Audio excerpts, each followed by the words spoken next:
I've been a preacher for more than 30 years. I've studied and taught through the book of Genesis many times in churches all around the world, and I've trained pastors in the skills of interpreting texts. Enoch walked with. The Elohim walked with the powerful ones to translate it, and then he was not.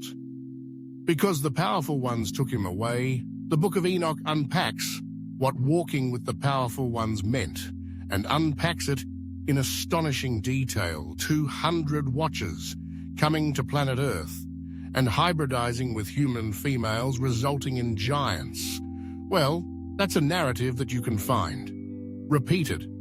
It's there in Genesis 6, but it's there in the narratives of cultures all around the world.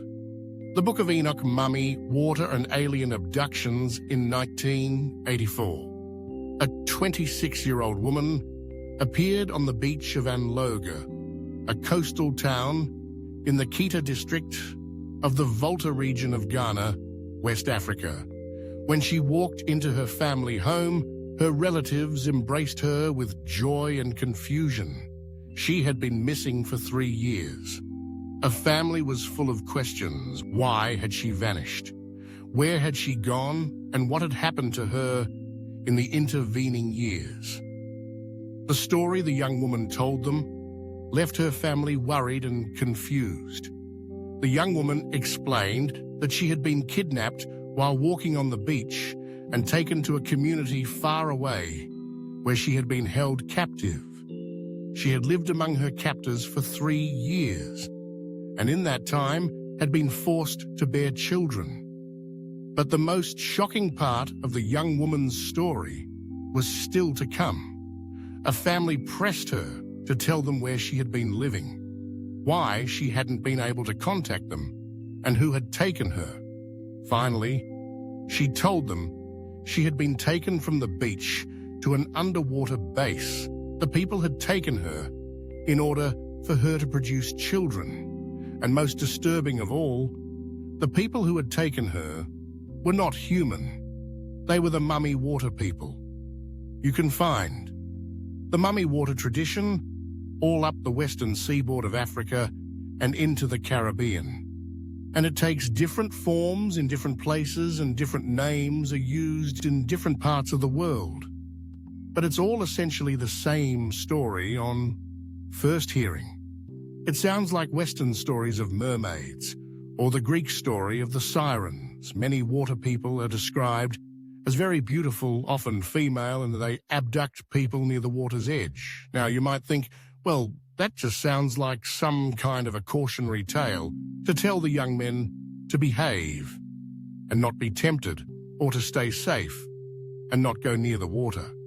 But what interests me about this tradition is that it is thousands of years old, long before the name mummy water was given to it. And in particular, what intrigues me is this narrative of abductions, which goes back thousands upon thousands of years. Now, what this young lady told her family was in no way a story of convenience. My family is actually 1 degree removed from that family, and I can tell you that she did not tell that story to help herself. If you think about it, somebody presenting with a story like that, it's not going to help them. It's not going to help them be accepted. It's not going to help them get a job. They're more likely to be locked up and medicated. People know that, and so when they are prepared to share a story like that, it merits that we listen to it with respect. And the fact that this narrative is so wide and goes back so far suggests to me that we need to give it some more serious attention. It's actually part of a bigger narrative, an even more ancient one. And I'm talking about the Book of Enoch. The origins of the Book of Enoch are rooted in the Hebrew tradition. Scholars generally agree that the various parts of the Book of Enoch were authored in the 2nd and 3rd centuries BCE. The writing may have encapsulated an oral tradition, going even further back in history. The book is titled with the name of Enoch, According to the book of Genesis, Enoch was the father of Methuselah, who was the father of Lamech, who was the father of Noah. Enoch is probably the world's first abductee, albeit probably a willing one. There's a section in the book where Enoch is given a year's notice before being taken away from his family. If I read about Enoch in the book of Genesis, I'll find him in chapter 5, where it says this: Enoch walked with God, then he was no more, because God took him away. My book, Escaping from Eden, argues that that's actually a mistranslation. The text is about the Elohim, and the word Elohim often gets translated as God, but it is a plural form, word, and it takes plural verbs, so the way that text really reads is that Enoch walked with the Elohim, walked with the powerful ones to translate it, and then he was not. Because the powerful ones took him away, now that's in effect a summary of the story of Enoch from the book of Enoch. The book of Enoch unpacks what walking with the powerful ones meant and unpacks it in astonishing detail. The book of Enoch comprises several works in the book of Watchers. Enoch tells the story of human and females being abducted and impregnated by beings who arrive on Earth from their stations in the sky. It goes on to describe the writer's journeys through the cosmos, discovering truths previously hidden from humanity concerning other dimensions. The book of Parables speaks more of Enoch's journeys and speaks of God's judgment of the watchers and plans for humanity. It holds out the promise of a heavenly Messiah in the book of Heavenly Luminaries. Enoch is shown around the galaxy by an entity called Uriel, whether through a physical journey or astral travel or simple tutelage. Uriel instructs him in astronomy and the laws of the cosmos. Enoch describes what he has been shown on the basis of his geocentric worldview, in which he pictured the Earth as flat and covered by a dome-like canopy. It is in those terms that he interprets what he is being shown. And yet the motif of a human being shown astronomy by an advanced being finds echoes elsewhere in the Hebrew tradition. The prophet Ezekiel describes his experience in more physical terms. The prophet Ezekiel reports an experience of being picked up in a flying craft. In his experience, a human-like pilot flies him around various cities of ancient Iraq before finally depositing in Tel Aviv. In the past, scholars have assumed that Ezekiel was describing a vision, but might the writer have been describing something real and material, something that today we would call an alien abduction. The book of Enoch and the book of Ezekiel would be described as apocalyptic literature. Now, what apocalyptic literature means is that the writer has seen something that he doesn't know what it is. He doesn't know what it means. It's absolutely mind-boggling. And so, in essence, he simply reports what he saw experienced because he knows it's significant, and then wants the reader to unpack the significance of it. Now, Ezekiel doesn't describe this as a vision. He says where he was when this craft appeared and picked him up, where it flew him, the places he saw, and where he was dropped off, and the state he was in after he had been dropped off.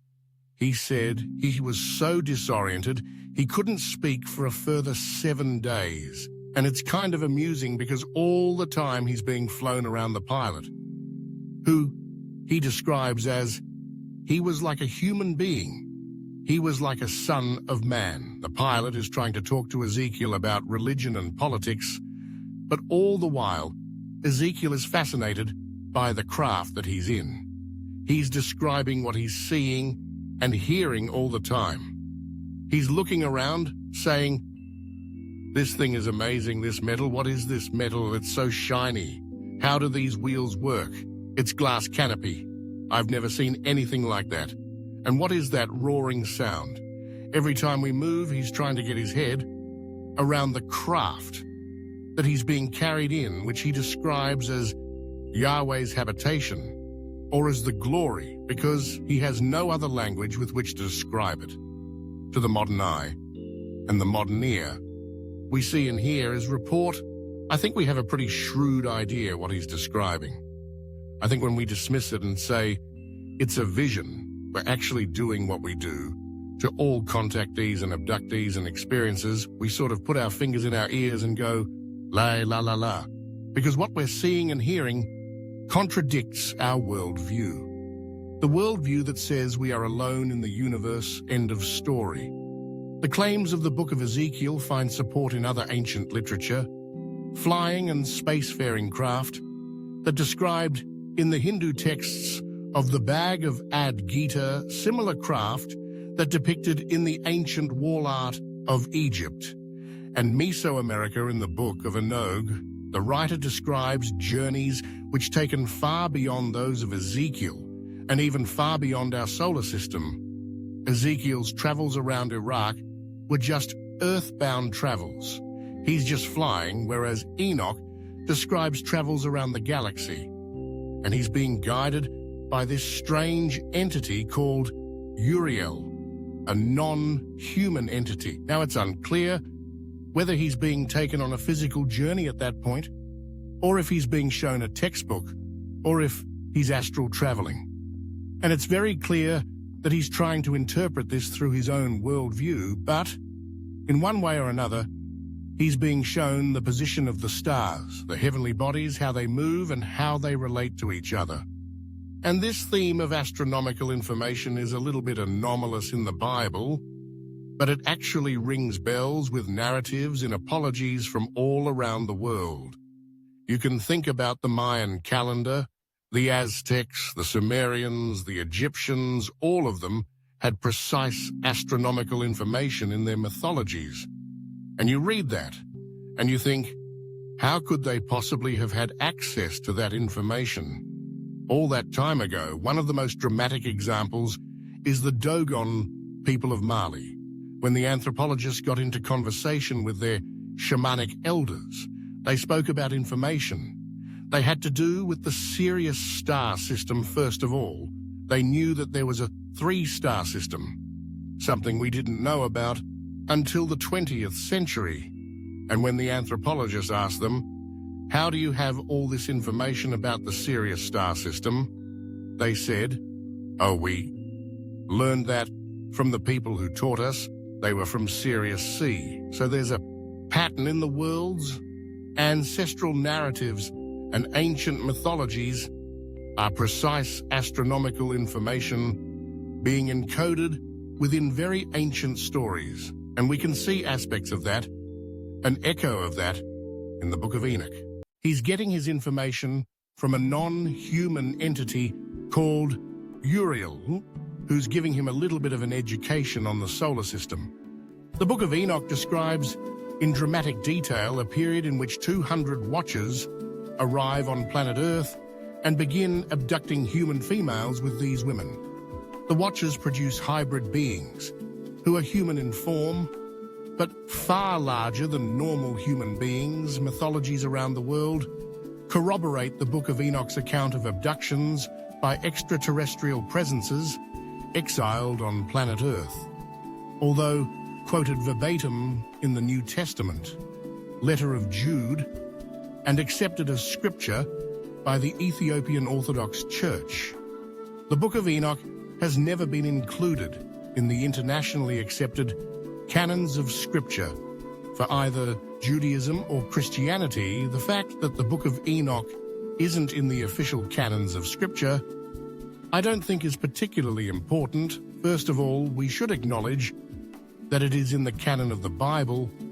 In the European Orthodox Church, it was quoted by Clement of Alexandria, one of the most significant of the early church fathers, as if it was scripture. The book of Jude, when he wants to quote the Enoch of the Bible, he quotes the book of Enoch word by word. He assumes that his readers, his New Testament readers, have read the book of Enoch. I think the significance of that really can't be exaggerated. The stories told in the book of Enoch are really an unpacking of narratives that we find in canonical books. Genesis, Ezekiel, the Gospels, and the New Testament. So in that sense, it's a book that believers shouldn't be frightened of reading. It is a book absolutely affirmed by the canonical scriptures themselves. The Book of Enoch, story of 200 watchers coming to planet Earth and hybridizing with human females resulting in giants. Well, that's a narrative that you can find repeated.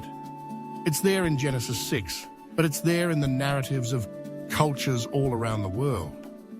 You can find it in African stories, Indian stories, Greek stories, the Sumerian stories. It's there in Genesis chapter 6 and in the narratives of cultures all around the world. And the story is always the same. Beings of another kind coming to planet Earth, hybridizing and interbreeding with human females, and resulting in a different kind of being, called a giant or titan or Nephilim in the West. These ancient accounts of abduction and interbreeding have been read as fables. The beings exiled to Earth are interpreted as mythical beings or nothing more than literary creation. Some interpret the watchers of Enoch and the mummy water people as spiritual beings rather than a species like ourselves. But this explanation fails to account for the narrative of interbreeding. Many of the Christian and shamanic traditions of Africa take a more concrete view. Now, some would say these watchers are angels, but the word angel doesn't tell us what kind of being they are. What we can say is that they come from space, that they are physical every bit as much as we are, that they are similar enough to us to be able to hybridize with us different enough that the result of that hybridization is different. To us, they can travel great distances with great rapidity, maybe even interdimensionally. They come from the sky, and they intervene harmfully in human affairs now, by any account. That sounds to me an awful lot like an extraterrestrial. Serious studies have been made into the area of ET abduction syndrome. The late Professor John Mack was Harvard's head of clinical psychology in the 1990s U.S. defense, tasked Professor Mack with investigating the psychology of military personnel who would file reports of close encounters with extraterrestrials. As he continued, his investigation patterns began emerging in their reports. His technique included supplementary questions, which gave his subjects no opportunity to prepare or collude in what they were describing. Professor Mag then widened his sample base to include civil aviation operatives who had filed similar reports. The conclusions he brought to U.S. defense, whether these were not cases of psychosis or hallucination. These operatives had been in contact with something real that merited further serious study. In 2009, Pope Benedict XVI called on the Pontifical Academy of Sciences to convene a colloquial to discuss the theological implications of contact with other civilizations. The colloquium gathered 30 leading scholars and theologians. Among those who brought its findings to the press was one of the Vatican's most senior experts in paranormal phenomena, Monsignor Corrado Baducci, a leading exorcist for the Roman Catholic Church. He explained that when contactees and abductees report their close encounters, they are not describing psychotic episodes or demonic encounters. Rather, they have been in contact with a completely different kind of entity, and which merits more serious study. Another area meriting more serious study was identified by famous astrophysicist Carl Sagan in the 1960s. His comments were prompted by another ancient mythology concerning beings who were in appearance part human and part aquatic. The Abkalu were beings described in a Babylonian mythology that was written down by a Greek priest called Berossus in the 3rd century BCE. Berossus described the Abkalu as part human, part aquatic, and that's a theme that recurs in the African mummy water tradition and in the Caribbean and in other mythologies around the world. And we see depictions of entities that are part human, part aquatic in many diverse cultures, seemingly with no contact with each other. The process goes on to talk about one of the leaders of the Abkalu Awanas and describes that they took a role in nurturing early humanity, providing our ancestors with the basic tools of civilization to set us on our journey as a human civilization in 1962, while at Berkeley, a young Carl Sagan wrote a paper titled Direct Contact Among Galactic Civilizations by Relativistic Interstellar Spacecraft. In the paper he wrote, there is the statistical likelihood that Earth was visited by an advanced extraterrestrial civilization at least once during historical times. On page 497 of his study, Sagan speculates that the number of such visits could be as many as 10,000. Sagan wrote, there are other legends which deserve serious study in the present context.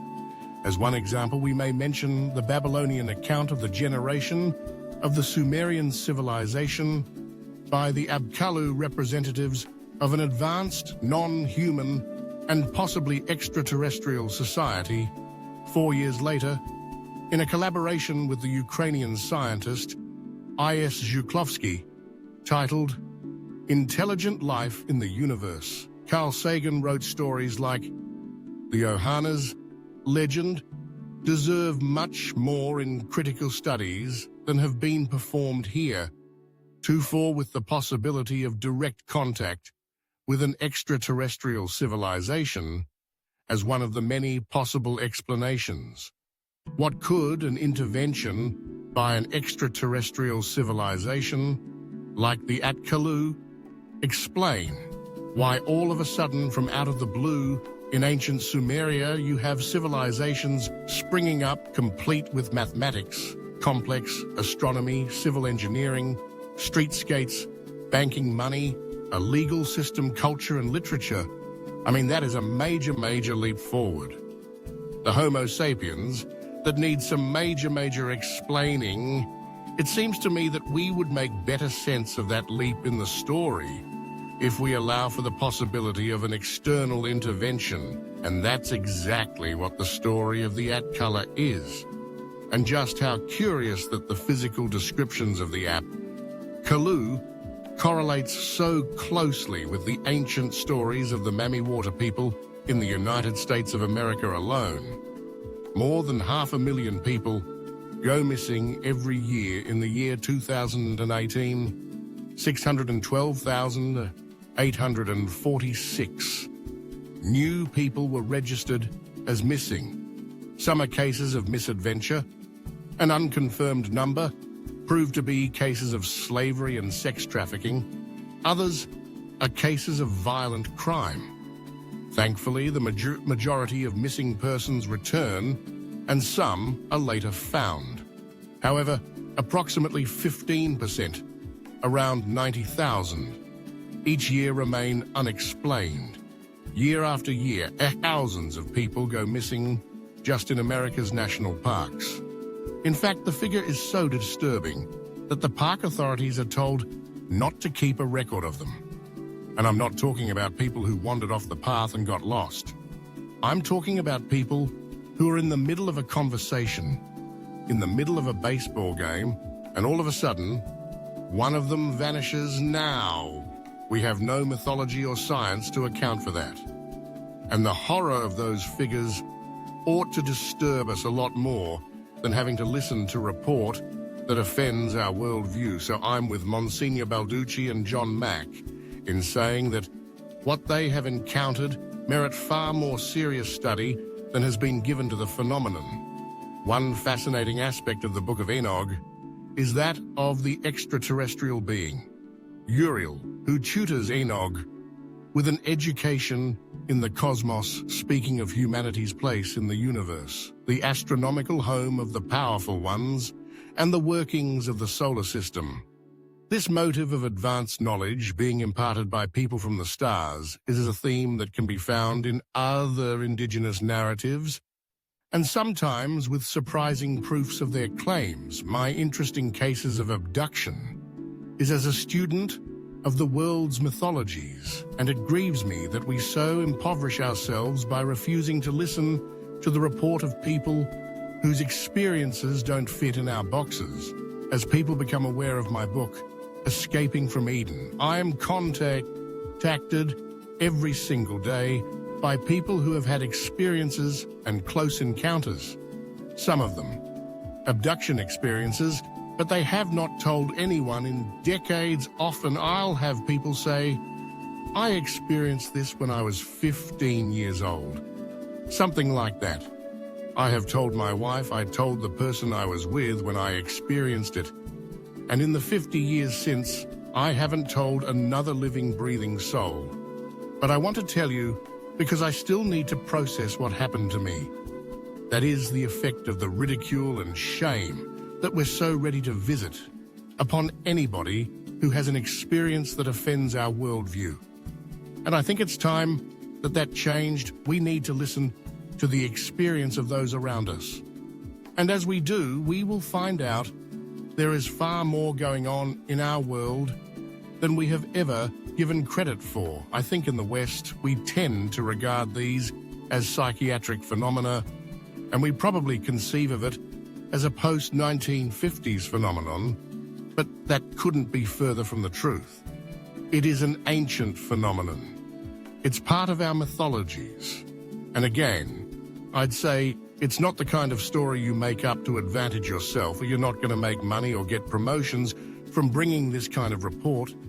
It's something that you know is going to damage your reputation if you share it. And that's why I'm with John Mack and Monsignor Corrado Balducci saying that we need to listen with respect to these reports and understand that it's a different kind of entity we're hearing about, and that this is something that merits serious study.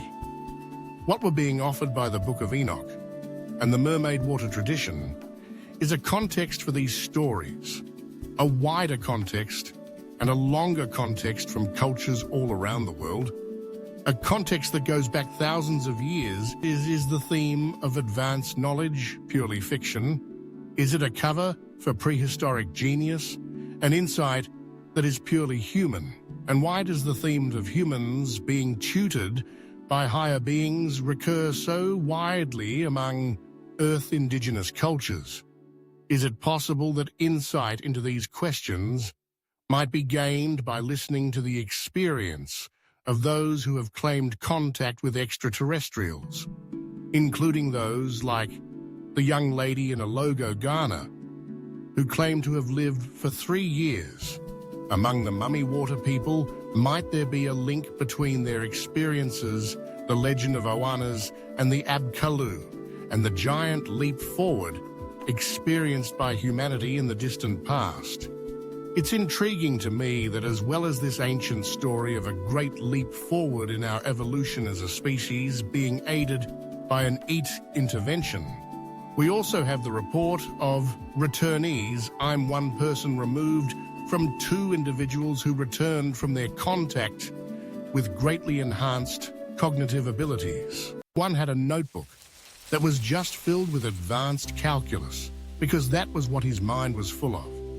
After his experience, something quite different to how he was previously. Now, they didn't come back boasting, saying, oh, I had this amazing thing happen to me, and now I'm a genius.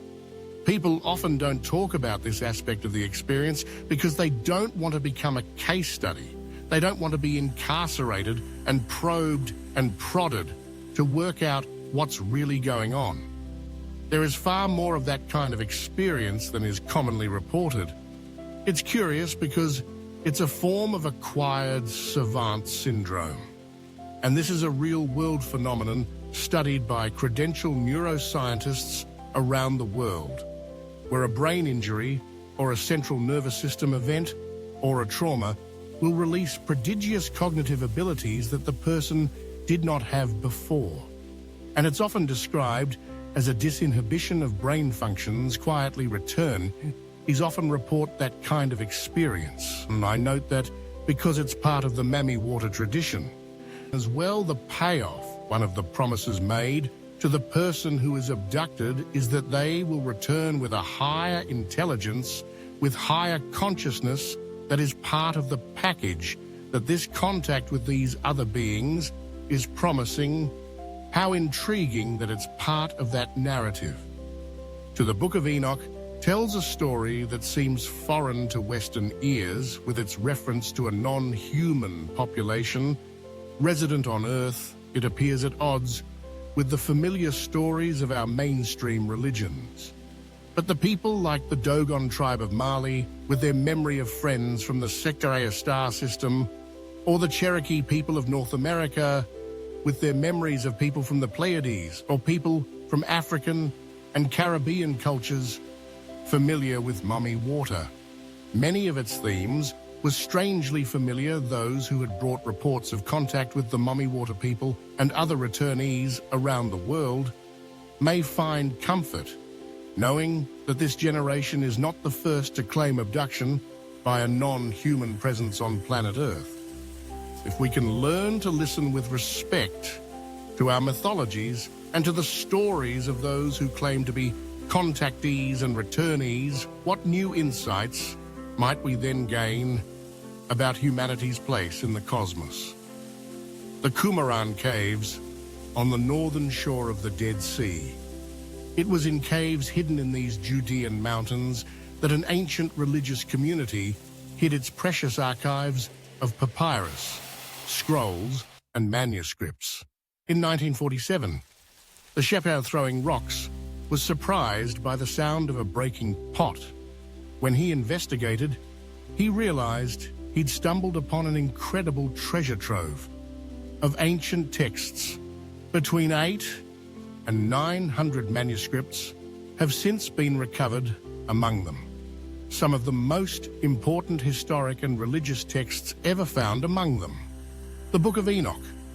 The earliest version of the Book of Enoch is the Ethiopian book. Ethiopia is home to the one church communion that accepts the Book of Enoch within the canon of the Bible. The Ethiopian book comprises the Book of Watchers, the Parables of Enoch, the Astronomical Book, or the Book of Luminaries, the Book of Dreams, and the Epistle of Enoch. Many of its themes echo the aspirations and concerns of many of the Hebrew scriptures, but other themes occur within its pages that are more unusual. The current scrolls date from the 3rd to the 1st century BCE. The source of their narratives and their authorship remain a mystery. The book is attributed to Enoch, but that doesn't settle the question of its authorship, because just as the historic Moses didn't necessarily write all the books of Moses, or the prophet Isaiah didn't necessarily write all the books of Isaiah, so the authorship of the Book of Enoch remains a bit of a mystery. But Enoch himself is a fascinating figure and very intriguing. He's an ancestor of Noah. Noah is his great-grandson, and he himself, Enoch, is the great-grandson of Adam and Eve, which, if you think about it, if I'm doing my maths right, means he had 62 other great-grandparents in the same generation as Adam and Eve. So just taking the narrative on his own terms, who were they? I mean, that's a mystery on a mystery. Scholars believe the Quran community to have been home to the Essenes, a secretive monastic community, and the caves in the Judean mountains. Their high security archive. The evidence is that the Qumran community was part of the movement of Essenes, which was a monastic-style community of that time. And you can see why they would have loved the book. There are many themes that would have been important to them. But there's a section in chapters 85 to 90 of prophetic texts, and many people read them as prophesying the advent of various tribes and empires. And then they appear to foretell the advent of the essence themselves, and then Jesus of Nazareth, and then the 12 apostles of Christianity. And it wasn't only the Essenes who held this book in high regard. Many of the early church fathers quoted from this book freely, and they referred to it as to Scripture, and that would include writers like Tertullian, Justin Martyr, Origen, Clement of Alexandria, all referring to this as if it were part of their canon. Given the high regard in which the book was held in ancient times, what was it about the book's contents that made it so controversial that it had to be excluded from the official canons in chapters 1 to 36? We read the Book of Watchers. It details contact between entities from off-planet and human beings. Some of that contact is benign and nurtures the emergence of human society. The Watchers teach the humans how to cultivate cramps, how to use medicine and other healing modalities.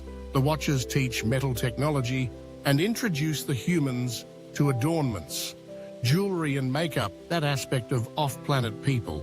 The Watchers, coming and teaching Homo sapiens, had a farm, and to build a civilization that marks the Book of Enoch out as very different to the books that we find within the canon of the Bible. But it is not a unique story that narrative repeats in mythologies all around the world. You could find it in Native American mythology. Mayan, Zulu, Babylonian, all make the claim that in our prehistoric past, there was an intervention. People from off-planet came and nurtured the human race as a conscious, intelligent, technological species and gave us the building blocks of civilization. But though that narrative has been allowed to remain in indigenous mythologies all around the world, it seems that that admission of a wider ET family was an admission that the Jewish and Christian religious authorities were not willing to make of all the lessons given by the Watchers. One that concerns much of the Book of Enoch is the lesson in astronomy. This is another aspect in which Enoch differs from the other Jewish texts. Astronomy or astrology, which were all part of the same thing, at that time not favorably looked upon in the Bible. But is there as a theme in Enoch again, where there's a point of difference in the other Jewish writings? He not finds correlations in other world mythologies. The moment you listen to other world mythologies, you hear the same notes. My astronomy is a byword for sophistication. Egyptian, Sumerian, think about the Dogon people with their knowledge of the Sirius star system in Enoch. We're told about the movement of the moon around the Earth around the sun, the fact that the moon reflects the sun's light, the nature of eclipses and the cycles of the moon. How was the writer shown? That did he see it in the flesh? Did he physically travel? Was it through an altered state of consciousness? Was he shown textbooks? Was it a remote viewing? By the time we're in the late chapters of the Book of Enoch, the suggestions are there that it was all of those among its most explosive claims. Is the book's account of the abduction of human females by 200 of the Watchers. Their offspring are described as giants. The name the book of Genesis gives them is Nephilim. Greek legend calls them the Titans, and mythologies all around the world tell their own versions of this intriguing episode. Writing in the 1st century of the Common Era, the Jewish historian Josephus refers to the ancestral memory of human abductions and hybridization. Unpacked by the book of Enoch, Josephus refers to that as history, and he points to the existence of giants in his own time as material evidence of that ancient intervention. Now, it's interesting that he also notes that the Greek legends have maintained a written tradition of that story. He also refers back, of course, to Genesis chapter 6, where the story of abductions and hybridization is told so briefly, so swiftly, that it's quite, and with no introduction of these random characters turning up to do this, that it's quite clear that the writer of Genesis 6 assumes his readers already know this story from another source. Yet the narrative of human abductions is an aspect of the book which remains the hardest for many to process. Enoch may well be the Bible's first abductee, although we may have been a willing one when we read chapters 1881. We see Enoch being given a year's notice before the watch is taken if we go to Genesis and read chapter 5, verse 24. It tells us this about Enoch. It says, Enoch walked 365 years, and then the Elohim took him away. Now that word Elohim means the powerful one. So the watchers in the book of Enoch are among the Elohim, the powerful ones of the biblical narrative.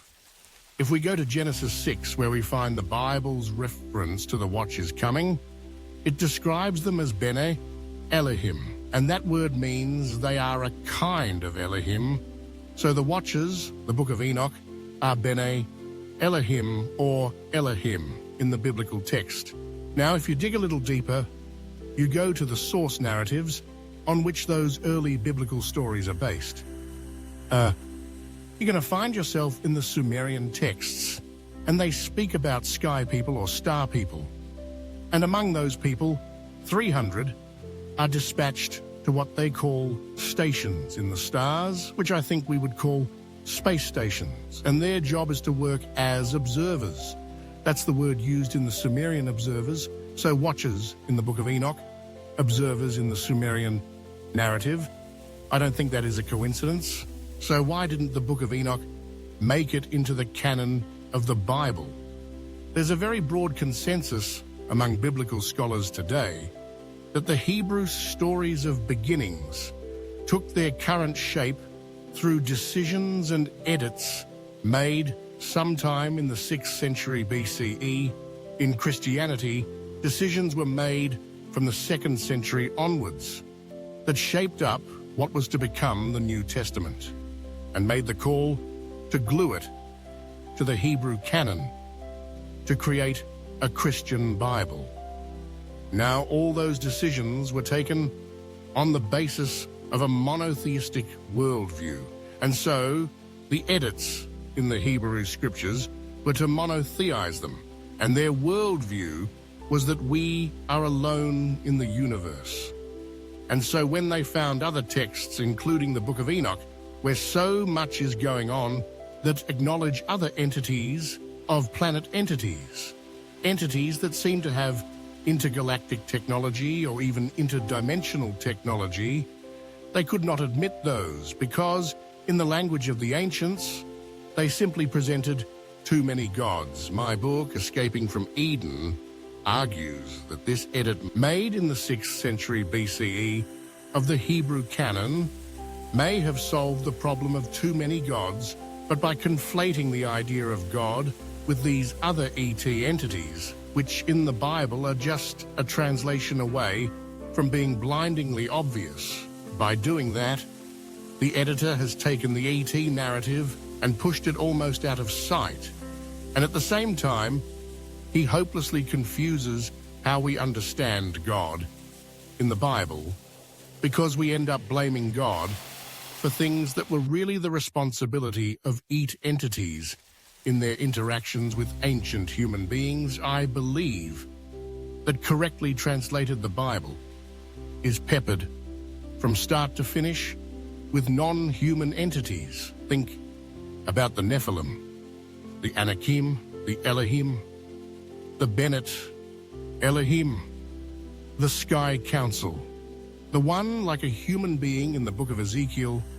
These are strands within the biblical tradition that the institutional Judaism and Christianity of the day did not want to do business with, and just tactfully ignored the book of Enoch by being so specific about them, blows all that open with a worldview that says there's no such thing as an ET monotheizing. The canon of the Bible had to mean excluding these other narratives. Why was the narrative of ancient ET contact suppressed? What was so taboo about reporting the Watcher's role in our great leap forward? Why was the narrative of human abduction and hybridization allowed to remain in other indigenous mythologies around the world, but excised from Judaism and Christianity? And what agenda did that secrecy serve? And are we entering a period where the veil of that secrecy is now being lifted? Thank you for watching The Fifth Kind, with ever-changing algorithms, updates, and censorship regulations on YouTube. This video, and others like it, could soon become much harder to find. Thanks again. I will see you next time. Also, please like and share this video and help make sure this type of content stays around and is available for others who may be seeking it.